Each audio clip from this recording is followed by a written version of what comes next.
Alors aujourd'hui, nous allons commencer le pilier numéro 2, savoir éliminer.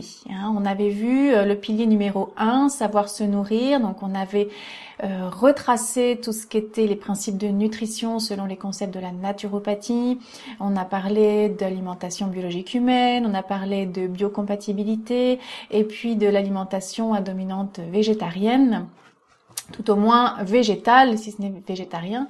Et donc on a bien débroussaillé tout ça, et on a vu que c'était pas si simple, qu'il n'y avait pas forcément d'alimentation spécifique pour toute la population humaine, mais qu'il fallait vraiment individualiser au mieux en fonction de son tempérament, de sa vitalité, mais d'une manière générale, eh bien cette alimentation, elle avait un but. C'était simplement de nous permettre d'être en pleine santé.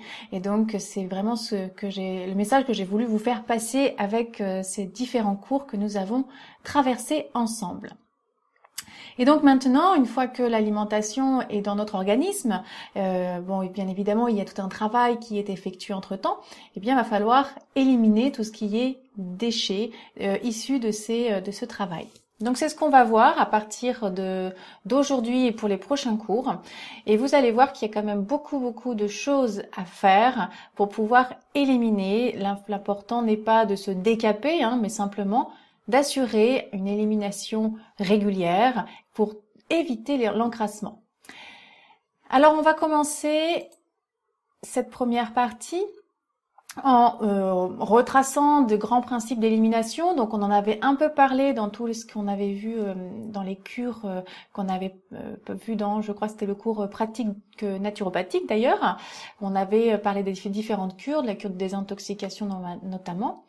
Et donc là on va reprendre certains principes mais surtout les approfondir.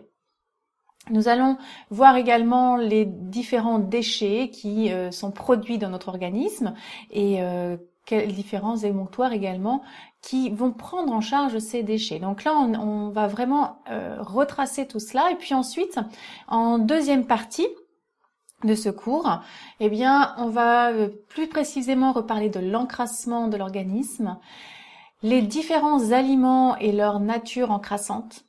Et puis, je vais introduire dans ce cours le principe d'autolyse, parce que c'est grâce à l'autolyse que notre corps se nettoie, entre autres. Alors, c'est parti.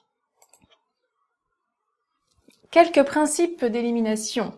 Donc, comme je vous disais, tout travail va avoir différentes caractéristiques. Il va d'abord avoir besoin d'énergie. Donc, s'il n'y a pas d'énergie ou bien de force vitale suffisante, il ne peut pas y avoir de travail. Il a besoin, ce travail va produire un résultat, donc il y a un objectif. Chaque cellule a une fonction particulière, elle est spécialisée et quelle que soit sa spécialisation, de toute manière, elle va produire un résultat. Que ce soit pour avoir une action dans le mouvement, que ce soit pour stocker, que ce soit pour produire des hormones, etc. Donc chaque cellule est spécialisée dans un travail et produit un résultat. Et tout ce travail va avoir aussi des déchets. Il y a besoin donc d'énergie pour obtenir un résultat et on va avoir aussi des déchets de produits avec ce travail. Alors, tout ça, la capacité à métaboliser, donc c'est-à-dire à transformer les déchets et puis à les éliminer en dehors de l'organisme, c'est directement lié à la constitution, au tempérament et au niveau de vitalité.